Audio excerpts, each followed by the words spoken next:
সামনে নির্বাচন আসছে, তো ওই জন্য আপনাদেরকে আমরা সুনির্বন্ধভাবে জানাবো। আমাদের প্রধান উপদেষ্টা বলেছেন যে আমরা একটা সব স্মরণকালের সবচেয়ে ভালো নির্বাচন করতে চাই।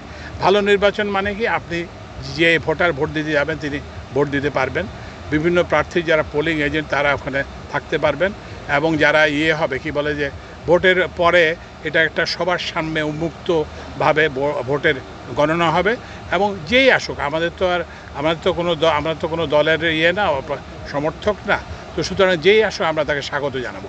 কিন্তু এইটা যদি আমরা করতে না পারি তাহলে কিন্তু আমাদের সামনে ভবিষ্যৎ খুব খারাপ হবে।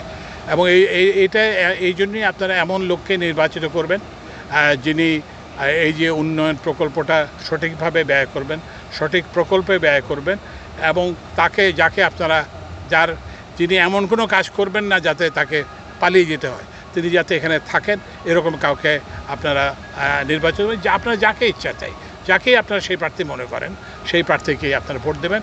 আমরা আশা করি যে আমরা একটা সফল নির্বাচন করতে সক্ষম হব, এবং এই সফল যে আমাদের যে যাত্রায় যে বিঘ্ন ঘটেছে সেই বিঘ্নটা আমরা কাটিয়ে নতুন যাত্রা শুরু করতে পারব। ধন্যবাদ। আর আমরা একটা জাতীয় রুফটপ সোলার কর্মসূচি করা হয়েছে, যেখানে ওই যে ডেপুটি কমিশনার আছেন, তো ওটার অধীনে সমস্ত সরকারি ভবনের ছাদে সোলার লাগানো হবে, এবং এগুলোতে কোনো ব্যাটারি থাকবে না, এগুলো শুধুমাত্র ওই গ্রিডের সঙ্গে কানেক্টেড হবে, এবং এই নেট মিটারিংয়ে পদ্ধতিতে, মানে হচ্ছে যে এখান থেকে এইসব সৌর বিদ্যুৎ যেগুলো স্থাপন করা হবে সেগুলো থেকে গ্রিডেও বিদ্যুৎ দেওয়া যাবে, আবার গ্রিড থেকেও বিদ্যুৎ আনা যাবে।